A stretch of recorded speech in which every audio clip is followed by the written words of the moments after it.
আমার সঙ্গে জেলে ছিলেন কারা কারা? ও ওইখানে একজন আছে, আর এক হুজুর আছে, যে আছে, এরকম সবাই আমরা জেলে। আমাদের সাবেক জেলা আমির, আমাদের মাথার তাজ মুহাদ্দিস আব্দুল খালেক সাহেব, সাবেক প্রিন্সিপাল হুজুরও জেলে, ওমর আলী হুজুর আছে, আমি আছি, ভাইরাস। আমাকে ওই দিন জেলখানায় 15 মিনিট বক্তৃতা করতে দেওয়া হয়েছিল। আমি মোটে আসবো না, বিডিআরেরা বলল না জিহাদির আলোচনা শুনবো। জেলারা জেল সুপার বাধ্য হয়ে আমাকে সময় দিল। আমরা ছিলাম ওই দিন 936 জন। 36 জন হলো হিন্দু আর 900 হলো আমরা মুসলমান। ঈদগার ময়দানে সব বসে আছে। আমি তখন ঈদগার ময়দানে আসিনি, মাইকে বারবার ডাকা আছে, জিহাদি ভাই আসেন, আপনার কথা বলতে হবে। আমি যখন ঈদগায় ঢুকলাম, সাবেক প্রিন্সিপাল হুজুর, আল্লাহ পাক ওনাকে জান্নাত নসিব করুক, উনি আমাকে বলতেছে, আজিজুল, কোনো উল্টো পাল্টা কথা বলে যেন বিপদ থেকে না। ওমর আলী হুজুর বলতেছে, দেখো জিহাদ করবা বাইরে যেই করো, এখানে জিহাদ করে যেন নতুন করে আবার জেল খাটাই না। তারপরে আমি গেলাম, যাওয়ার পরে আমি শুরু করলাম। 13 মিনিটের মাথায় যারা ছিলেন তারাই জানেন, 13 মিনিটের মাথায় একটা বক্তব্য দিয়ে গোটা 900 মানুষকে উজ্জীবিত করলাম। সেটা হলো ইব্রাহিম আলাইহিস সালাম হলো মুসলিম মিল্লাতের পিতা। তিনি তার নিজের সন্তানকে আল্লাহর রাস্তায় কুরবানি করে বুঝাইছিলেন, আমি আমার দেশ ছাড়তে পারি, আমি আমার সন্তান কুরবানি করতে পারি, কিন্তু নমরুদের কাছে আমরা মাথা নত করতে পারি না। আজকে আমরাও জেলখানায় দাঁড়িয়ে প্রমাণ করতে চাই, প্রয়োজনে মামলা আরো হোক, প্রয়োজনে রিমান্ড আরো 10 দিন বেশি হোক, প্রয়োজনে আমার সন্তানের লাশ পড়ুক, তবুও ফেরাউন নামক শেখ হাসিনার কাছে আমরা মাথা নত করব না, করব না, করব না। বলার সাথে সাথে জেলখানার ভিতরে 900 লোক একসঙ্গে বলে উঠলো, ঠিক। এবার মাঝখানতে এক যুবক বলেছে, নারায়ে তাকবীর। 900 লোকের ভিতরে সবাই বলে উঠেছে আল্লাহু আকবার। 900 লোক আল্লাহু আকবার বললে বিরাট একটা আওয়াজ হয় না ভাই? এখন এইবার জেলার জেল সুপার ওনারা বসছিলেন অফিসে, হঠাৎ করে তাকবীর ধ্বনি শুনে জেলের ভিতরে যত গার্ড ছিল সব এসে, ওরা সব মিলে হইল 17 জন। আর আমরা কয়জন? 900। জেলার এসে বলতেছে, হুজুর, হ্যাঁ হুজুর রাখেন। কি ভাই? মাইক দেন। তাই আমি বললাম, আমার টাইম হলো 15 মিনিট, 13 মিনিট হয়েছে, আরো 2 মিনিট এখনো বাকি আমার। তখন বাধ্য হয়ে লোকজন বলছে ঠিক। জেলার সরিয়ে গেল। জেল সুপার বলতে, এদিকে আসেন, 2 মিনিট বলে নেক। 2 মিনিট পরে দিলাম। দেওয়ার পরে নামাজ হয়ে গেল। নামাজের পরে ওই দিন কুরবানির ঈদ, গোশতর বিতরণ হলো, সবকিছু দেখলাম ভালো। ঠিক ঘন্টা বলল, সব যখন গোয়াল ঘরের ভিতরে ঢুকলো, এবার 2 জন পুলিশ এসে বলতেছে, আজিজুল ইসলাম জিহাদি কে? আমি বললাম আমি। কয় জেল সুপার আর জেলার আপনারে ডাকে। তখন আমি বুঝলাম খেলা এবার হবে, এবার হবে ফাইনাল খেলা। গেলাম আল্লাহর নাম করে, কেস টেবিলে ডেকে বলতে, হুজুর কোন দল করেন? প্রথম প্রশ্ন, কোন দল করেন? আমি বললাম দল টল কিছু না, কি করেন? আমি বলছি বক্তৃতা জগতের লোক। সে তো বুঝলাম, কিন্তু আজকে যা করলেন আপনি, কাজটাকে ঠিক করিয়েছেন। আমি ঠিক করি, আর বেটি করে আমার ওয়াজ করতে দিলেন কেন আপনারা? দেশেন আমার গতিতে আমি ওয়াজ করেছি, আমার যেটা গতি সেইটাই বলেছি। হুজুর তাও বলেন, আমরা তাও আপনার খারাপ বলতেছি না, কিন্তু এই 900 লোক যদি বিদ্রোহ ঘোষণা করত, আমরা ছিলাম মাত্র 17 জন। এই 17 জনের তো এক জায়গায় ভেঙে এই 900 লোক জেলখানা ভেঙে চলে যেত, তখন আমাদের উপায় কি হইতো? তা আপনার কাছে হাত পায়ে ধরে অনুরোধ করি, হুজুর আমরা আপনার অপমান করব না, আপনি আর এই জেলখানায় ওয়াজ নসিহত করিয়েন না। আর আপনি ওই কি বলে যুবকদের দলে থেকে না, আগামীকাল থেকে বুড়োদের সঙ্গে থাকবেন। আর এ যতদিন থাকবেন এখানে আর জুমার নামাজ পড়তে পারবেন না আপনি। আমি বললাম যাক, বুড়োর দলে থাকবেন তো বুড়োগুলো শায়েস্তা করি।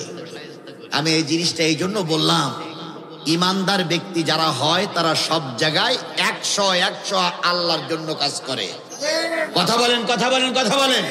সমাধান চাও যদি জীবনে মরণে, ফিরে যাও খুঁজে নাও চোখ রাখো কোরআনে। সমাধান চাও যদি জীবনে মরণে, ফিরে যাও খুঁজে নাও চোখ রাখো কোরআনে। এ বাণী সকলের নয় শুধু মুমিনের, যারাই চলবে মেনে ফল পাবে কোরআনের। ঘরে বলো কিংবা রাষ্ট্রে বলো, অশান্তি দূর করে শান্তি আনে। সমাধান ও সমাধান চাও যদি জীবনে মরণে, ফিরে যাও খুঁজে নাও চোখ রাখো কোরআনে। আল্লাহ রাব্বুল আলামিন মুসা আলাইহিস সালামকে বললেন, মুসা তুমি আমার শুকর আদায় করো। মুসা বললেন, আল্লাহ আমি তোমার শুকর আদায় করতে পারবো না। আল্লাহ বললেন, প্রশ্ন করার সাথে সাথেই উত্তর একটু ভেবে চিন্তে দেখলে না? তো মুসা বলতে আমার চিন্তা করার সময় নেই, তুমি প্রশ্ন করেছো আমি উত্তর দিয়ে দিলাম, আমি তোমার শুকর আদায় করতে পারবো। আল্লাহ বললেন, ঘটনাটা কি? তুমি শুকর আদায় করতে পারবা না এক চান্সে বলে দিলে কেন? মুসা আলাইহিস সালাম বললেন, আল্লাহ তুমি আমার 3.5 হাত বডির ভিতরে যে নিয়ামত দিয়েছো, কোনটার শুকরিয়া আদায় করবার, কোনটা বাদ দেব? যদি চোখের শুকরিয়া আদায় করি, কানের শুকরিয়া বন্ধ হয়ে যায়।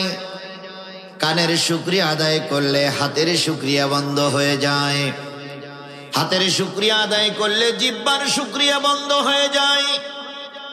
3.5 হাত বডির ভিতরে কোটি কোটি টাকার সম্পদ তুমি আমাকে দিয়েছো, কোনো চাওয়া ছাড়া, দরখাস্ত ছাড়া।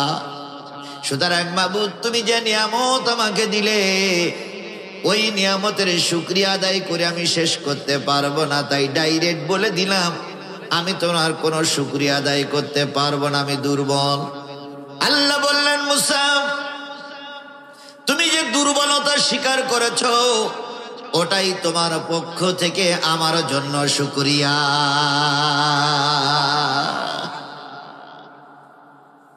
আর আমরা যদি একটু বলি, ভাই আল্লাহর একটু ডাকেন, তখন বলবা আল্লাহরে ডাকবো কেন, আমার এত কি দায় পড়িছে? বাংলাদেশের যতগুলো জান্নাতি মানুষ আছে কাগজ কলমে প্রমাণিত, তার ভিতরে একজন লোক আছে লতিফ সিদ্দিকী, তিনি জান্নাতি কাগজ কলমে প্রমাণিত। আর একজন ছিলেন সাবেক প্রধানমন্ত্রী হযরত শেখ হাসিনা, উনিও কাগজ কলমে প্রমাণিত, উনি জান্নাতি। কাগজ কলমে প্রমাণিত আর একজন ছিল জান্নাতি, তিনি হচ্ছেন শামীম ওসমান সাহেব। এগুলো সব কাগজ কলমে প্রমাণিত জান্নাতি। যদি বলেন হুজুর কোন জায়গায় প্রমাণ হয়েছে, আমি বলি, লতিফ সিদ্দিকী বলতেছে এক মাহফিলে যেয়ে যে ভাই হুজুররা শুধু বলে তওবা করো, তওবা করো, তওবা করো। আচ্ছা গুনাহ থাকলি না তওবা করব? আমার তো কোনো গুনাহই নাই। তাহলে যে ব্যক্তি নিজে বললে আমার কোনো গুনাহ নাই, তাহলে তার ভাষায় সে কোথায় গেছে? জান্নাতে। আবার বলে জাহান্নামে। এরা দেখতে আমার সেই ওয়াজ বোঝে, জান্নাতে দেবে না, সব রাগ হয়ে গেছে। এবার বললেন, হুজুর শামীম ওসমান, আমরা সারা জীবন শুনেছি তাহাজ্জুদের নামাজ 6 রাকাত, 8 রাকাত, 12 রাকাত, তার বেশি কোনোদিন পড়িনি, কেউ পড়ে না, পড়া লাগে না। কিন্তু শামীম ওসমান দৈনিক 70-80 রাকাত নফল নামাজ পড়তেন।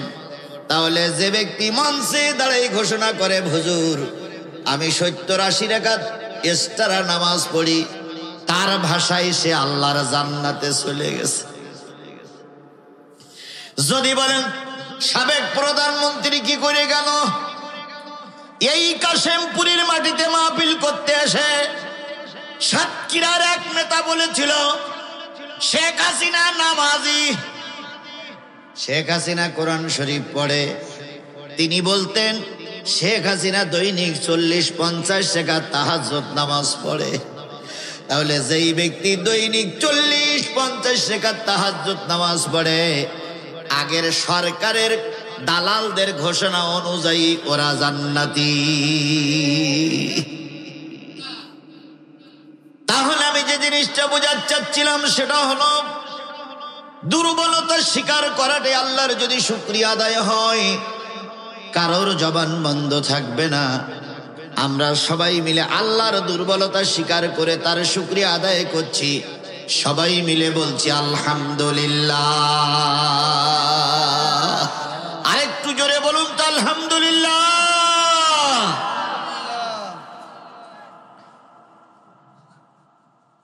সর্বকালের সর্বশ্রেষ্ঠ মহামানব,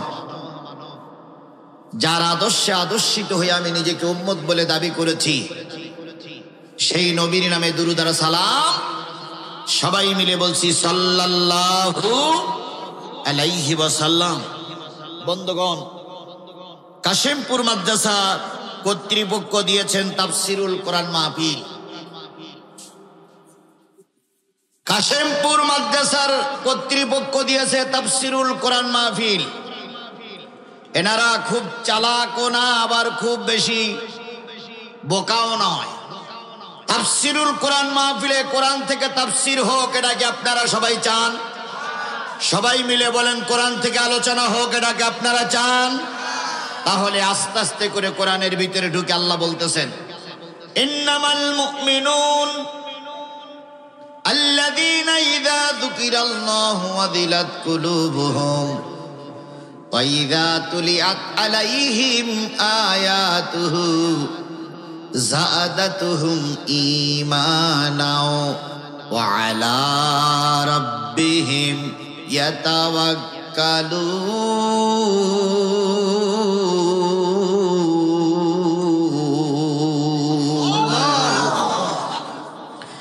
আল্লাহ বললেন নিশ্চয়ই তারা মুমিন, যাদের সামনে জিকির করলে তাদের দেলগুলো নরম হয়ে যায়।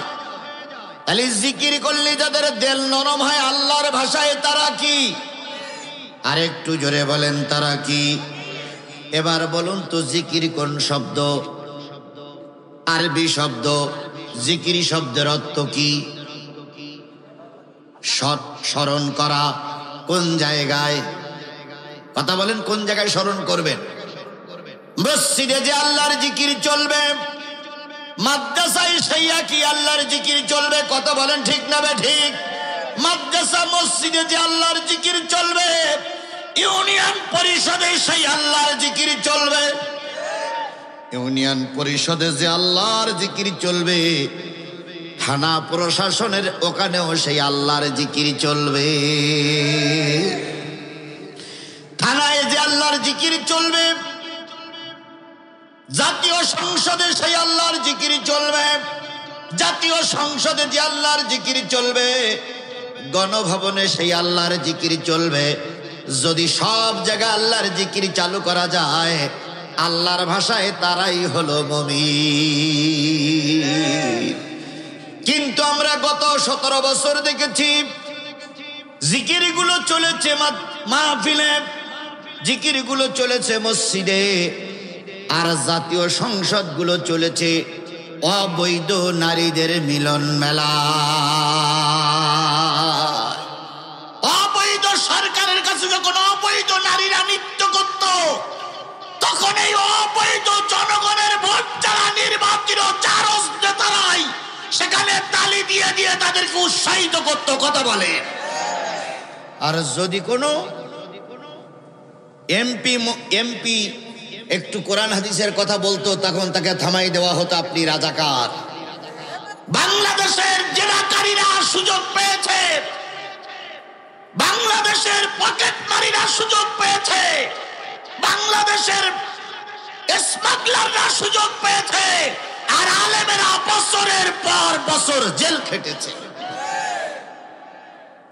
ওনারা মনে করতেন এই সুযোগ আর কখনো হাত ছাড়া হবে না। ওনারা ভাবতেই পারেননি চলে যেতে হবে। এখন আফসোস করতেছে যে কি হইলো, আমরা তো এরকম কোনোদিন ভাবতেই পারিনি। তুমি আর আমি যা ভাবি তা চেয়ে আল্লাহ পাক আরেকটা ভাবে। কথা বলেন, কথা বলেন, কথা বলেন। তাহলে জিকির করলে যাদের দিল নরম হয় তারা কি মুমিন? জিকির মানে হলো স্মরণ করা। আমরা আল্লাহর কথা যখন স্মরণ করব, যখন মানুষের দিলগুলো নরম হবে তখন বুঝতে হবে তারা কি। আর আল্লাহর নাম শোনার পরে যদি কারোর গাত্রদাহ হয়, মেজাজটা খারাপ হয়, চোখ দুটো যদি মোটা হয়, আব্দুর রউফ চেয়ারম্যানের মতন যদি চোখ তুলে নিতে চায়,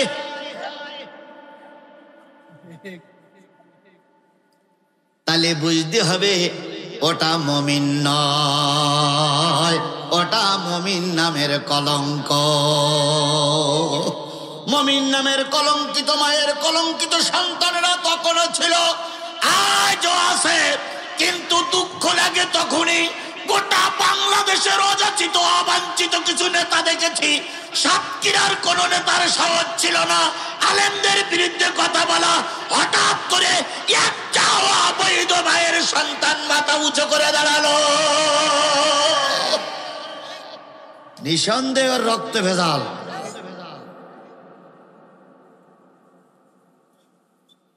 হুজুর মানুষ কথা বলতেছে,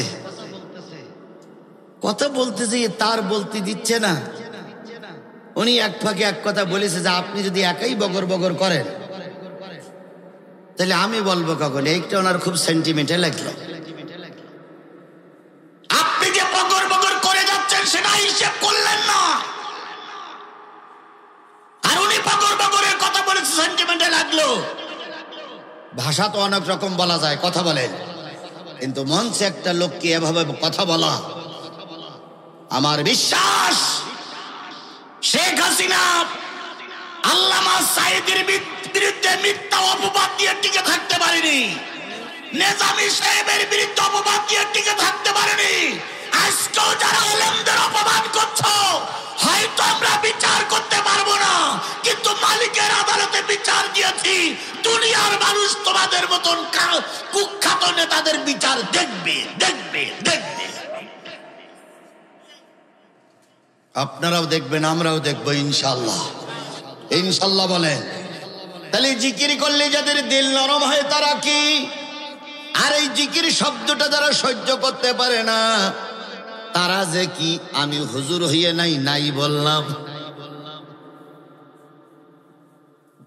ইন্নামাল মুমিনুনা আল্লাযীনা ইযা যুকিরাল্লাহু ওয়াজিলাত কুলুবুহুম ওয়া ইযা তুলিয়াত আলাইহিম আয়াতুহু, যখন এই কোরআনের আয়াত তাদের সামনে তেলাওয়াত করা হবে তখন তাদের ঈমান বৃদ্ধি পেতে থাকবে।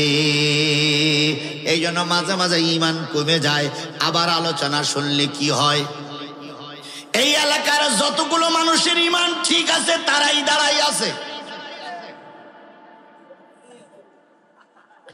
এই এলাকার যতগুলো মানুষের ঈমান ঠিক আছে তারাই দাঁড়াই আছে, আর যাদের ঈমানে ওঠানামা হয় তারাই বসে আছে। তার মানে যারা দাঁড়াই আছে নির্ভেজাল আল্লাহ জান্নাত। এগুলো আচ্ছা, আপনারা আমারও ওয়াজ করলে তো হবে না। এই হুজুরা এদিকে আসেন, মঞ্চে আসো, সব হুজুরা মঞ্চে আসো, আসো, দাঁড়াই থাকলে হবে না, আসো ভাই, আসেন। তাহলে জিকির করলে কি বলে, কোরআনের তেলাওয়াত শুনলে যাদের ঈমান বৃদ্ধি পায়, আল্লাহর ভাষায় তারা কি? আরো জোরে বলেন। তাই যদি হয় এখানে কিসের মাহফিল হচ্ছে? আরো জোরে বলেন। এই কোরআনের মাহফিলে না বসে যারা বাদামের দোকানে বসে আছো, যারা চার দোকানে বসে আছো, যারা এখনো বিবি অথবা বেরির সঙ্গে বসে বসে গরুর গোস্ত খাচ্ছ আর কথা বলতেছ, নিশ্চয়ই আল্লাহর ভাষায় তোমাদের ঈমান নাই।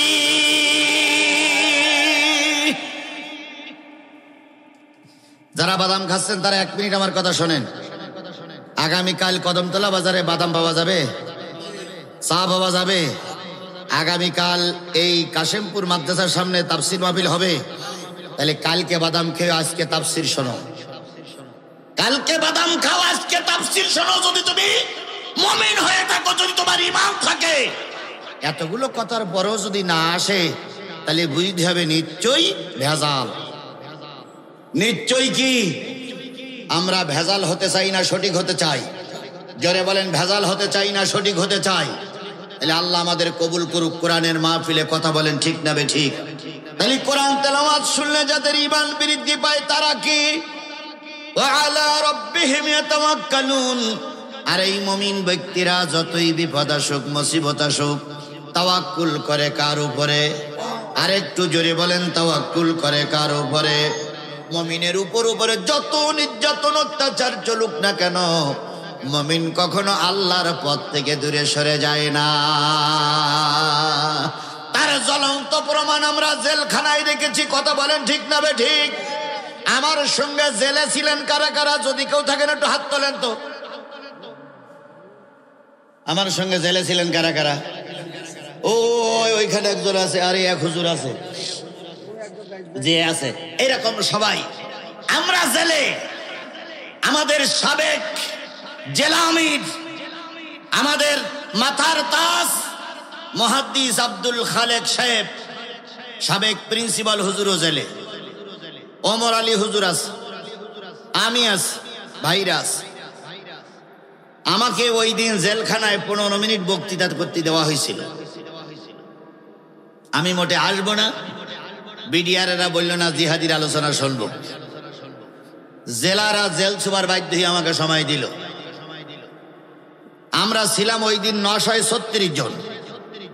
36 জন হলো হিন্দু আর 900 হলো আমরা মুসলমান। ঈদগার ময়দানে সব বসে আছে। আমি তখন ঈদগার ময়দানে আসিনি, মাইকে বারবার ডাকা আছে, জিহাদি ভাই আসেন, আপনার কথা বলতে হবে। আমি যখন ঈদগায় ঢুকলাম, সাবেক প্রিন্সিপাল হুজুর, আল্লাহ পাক ওনাকে জান্নাত নসিব করুক, উনি আমাকে বলতেছে, আজিজুল, কোনো উল্টো পাল্টা কথা বলে যেন বিপদ দেখে না। ওমর আলী হুজুর বলতেছে, দেখো জিহাদ করবা বাইরে যেই করো, এখানে জিহাদ করে যেন নতুন করে আবার জেল খাটাই না। তারপরে আমি গেলাম, যাওয়ার পরে আমি শুরু করলাম। 13 মিনিটের মাথায় যারা ছিলেন তারাই জানেন, 13 মিনিটের মাথায় একটা বক্তব্য দিয়ে গোটা 900 মানুষকে উজ্জীবিত করলাম। সেটা হলো ইব্রাহিম আলাইহিস সালাম হলো মুসলিম মিল্লাতের পিতা। তিনি তার নিজের সন্তানকে আল্লাহর রাস্তায় কুরবানি করে বুঝাইছিলেন, আমি আমার দেশ ছাড়তে পারি, আমি আমার সন্তান কুরবানি করতে পারি, কিন্তু নমরুদের কাছে আমরা মাথা নত করতে পারি না। আজকে আমরাও জেলখানায় দাঁড়িয়ে প্রমাণ করতে চাই, প্রয়োজনে মামলা আরো হোক, প্রয়োজনে রিমান্ড আরো 10 দিন বেশি হোক, প্রয়োজনে আমার সন্তানের লাশ পড়ুক, তবুও ফেরাউন নামক শেখ হাসিনার কাছে আমরা মাথা নত করব না, করব না, করব না। বলার সাথে সাথে জেলখানার ভিতরে 900 লোক একসঙ্গে বলে উঠলো ঠিক। এবার মাঝখানতে এক যুবক বলেছে, নারায়ে তাকবীর। 900 লোকের ভিতরে সবাই বলে উঠেছে আল্লাহু আকবার। 900 লোক আল্লাহু আকবার বললে বিরাট একটা আওয়াজ হয় না ভাই? এখন এইবার জেলার জেল সুপার ওনারা বসছিলেন অফিসে, হঠাৎ করে তাকবীর ধ্বনি শুনে জেলের ভিতরে যত গার্ড ছিল সব এসে, ওরা সব মিলে হইল 17 জন। আর আমরা কয়জন? 900। জেলার এসে বলতেছে, হুজুর, এই হুজুর রাখেন। কি ভাই? মাইক দেন। তাই বললাম আমার টাইম হলো 15 মিনিট। 13 মিনিট হয়েছে, আরো 2 মিনিট এখনো বাকি আমার। তখন বাধ্য হয়ে লোকজন বলছে ঠিক। জেলার সরিয়ে গেল। জেল সুপার বলতে এদিকে আসেন, 2 মিনিট বলে নেক। 2 মিনিট পরে দিলাম। দেওয়ার পরে নামাজ হয়ে গেল। নামাজের পরে ওই দিন কুরবানির ঈদ, গোশতর বিতরণ হলো, সবকিছু দেখলাম ভালো। ঠিক ঘন্টা বলল। সব যখন গোয়াল ঘরের ভিতরে ঢুকলো, এবার 2 জন পুলিশ এসে বলতেছে, আজিজুল ইসলাম জিহাদি কে? আমি বললাম আমি। জেল সুপার আর জেলার আপনারে ডাকে। তখন আমি বুঝলাম খেলা এবার হবে, এবার হবে ফাইনাল খেলা। গেলাম আল্লাহর নাম করে, কেস টেবিলে ডেকে বলতে, হুজুর কোন দল করেন? প্রথম প্রশ্ন, কোন দল করেন? আমি বললাম দল টল কিছু না, কি করেন? আমি বলছি বক্তৃতা জগতের লোক। সে তো বুঝলাম, কিন্তু আজকে যা করলেন আপনি কাজটাকে ঠিক করিয়েছেন। আমি ঠিক করি আর বেটি করে আমার ওয়াজ করতে দিলেন কেন আপনারা? দেশেন আমার গতিতে আমি ওয়াজ করেছি, আমার যেটা গতি সেইটাই বলেছি।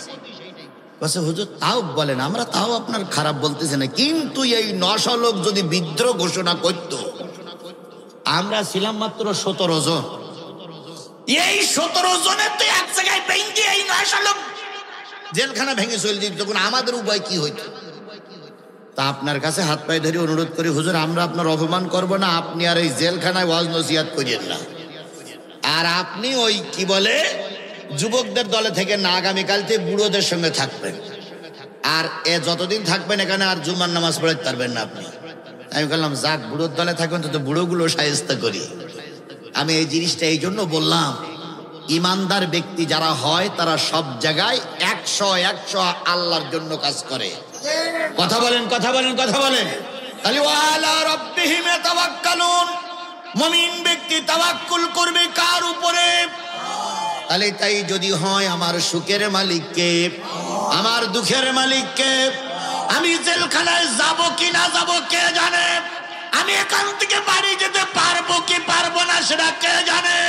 এই তাওয়াক্কুল যাদের দিলের ভিতরে আছে, তারা কখনো ইসলাম থেকে, ধর্ম থেকে, দিন থেকে, কোরআন থেকে এক ইঞ্চি সরে যেতে পারে না। তাহলে যারা বাইরে আছেন, দয়া করে আল্লাহর পরে তাওয়াক্কুল করে বসুন, আল্লাহ আপনাকে বরকত দিক। আর আমরা যারা বসেছি, আল্লাহ পাক শেষ পর্যন্ত আমাদের কবুল করুক। সকলে মিলে বলুন আমিন। এবার আর একটু সামনে যান, যারা এখনো বসেন নেই তারা খেয়াল করেন। আল্লাহ রসুল বলেন, আল কোরআনু শাফিআম মুশাফফা ওয়া মাহিল্লু মুসাদ্দিকান, মান জালাহু আমামাহু কদ্দাহু ইলাল জান্নাহ ওয়া মান জালাহু খালফাহু সাকাতাহু ইলান নার। আল্লাহ নবী বলেন, কোরআন এমন একটা কিতাব, কিয়ামতের দিন কারোর পক্ষে সুপারিশ করবে আর কারোর বিরুদ্ধে আল্লাহর কাছে নালিশ করবে। সাহাবী আজমাইনগণ বলেন, ইয়া রাসূলুল্লাহ, কোরআন কাদের পক্ষে সুপারিশ করবে আর কোরআন কাদের বিরুদ্ধে আল্লাহর কাছে নালিশ করবে? নবী বললেন, কোরআন সেই ব্যক্তির জন্য সুপারিশ করবে যেই ব্যক্তি কোরআনকে ইমাম বানাবে। বলুন তো, ইমাম সামনে থাকে না পিছনে থাকে? আরেকটু জোরে বলুন। তাহলে কোরআনকে যারা সামনে রাখবে, তার মানে কোরআন অনুসারে চলবে, কোরআন যা বলেছে সেইটা মেনে নেবে, কোরআনের গোলাম হবে, কোরআন ইমাম হবে, আর সে কোরআনের গোলাম হয়ে কোরআনের কাছে মাথা নত করে আল্লাহর কাছে মাথা নত করবে। এই কোরআন কিয়ামতের দিন তাকে টেনে টেনে আল্লাহর জান্নাতে নিয়ে যাবে। তাহলে কোরআনকে সামনে রাখলে কোরআন আমাকে কোথায় নিয়ে যাবে? আরো জোরে বলেন, কোথায় নিয়ে যাবে? তাহলে আপনি আমি এবার খেয়াল করি, এই আপনারা যারা আছেন, আপনাদের সামনে কি? যারা মঞ্চে আছে তাদের সামনে কি? তাহলে কোরআন যদি আমরা সামনে রাখি, কোরআন আমাকে টেনে কোথায় নিয়ে যাবে? এটা কি আমার কথা না রাসূলের কথা? আরো জোরে বলেন, কার কথা? আমান জালাহু খালফাহু সাকাতাহু ইলান নার। আর এই কোরআনকে যারা পিছনে রাখবে, কোরআনের আইন যারা মেনে চলবে না, কোরআনকে যারা পিছনে রেখে চলবে, নেতার আইন প্রতিষ্ঠিত করবে, সরকারের আইন প্রতিষ্ঠিত করবে, কোরআনের আইন প্রতিষ্ঠিত করবে না, কোরআনকে যারা পিছনে রাখবে, এই কোরআন ধাক্কা দিয়ে তাদেরকে জাহান্নামে নিক্ষেপ করবে। তাহলে কোরআন সামনে রাখলে আপনাকে টেনে কোথায় নিয়ে যাবে, আর কোরআন পিছনে রাখলে আপনাকে ধাক্কা দিয়ে কোথায় নিক্ষেপ করবে? তাহলে আপনি কি কোরআনকে সামনে রেখে জান্নাতে যেতে চান না জাহান্নামে যেতে চান? কোথায় যেতে চান? তাহলে যদি জান্নাতে যেতে চান, তাহলে একটা নিয়ত করুন, যতক্ষণ আমি মঞ্চে আছি কোরআন সামনে নিয়ে, ততক্ষণ যত বিপদ আসুক কোরআন থেকে আমরা দূরে সরে যাব না। যদি কোরআন থেকে দূরে সরে যাই, তাহলে কোরআনকে ইমাম বানানো হলো না। আর কোরআন যদি পিছনে রাখি, কোরআন আমাদের ধাক্কা দিয়ে জাহান্নামে নিক্ষেপ করবে। তাহলে এবার আসুন, আমরা কোরআনকে কোথায় রাখবো? এখন এই মজলিস থেকে কেউ যদি উঠে চলে যায় তার পিছনে পড়বে কি?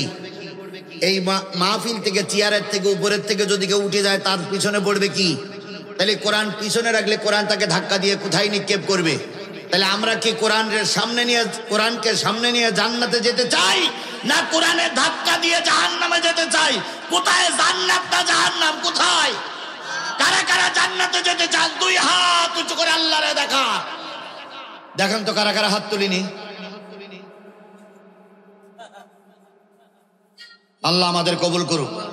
আরেকটু জোরে বলেন আমি। সমাধান চাও যদি জীবনে মরণে, ফিরে যাও খুঁজে নাও চোখ রাখো কোরআনে। সমাধান চাও যদি জীবনে মরণে, ফিরে যাও খুঁজে নাও চোখ রাখো কোরআনে।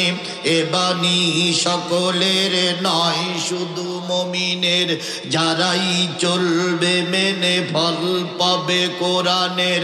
ঘরে বলো কিংবা রাষ্ট্রে বলো, অশান্তি দূর করে শান্তি আনে।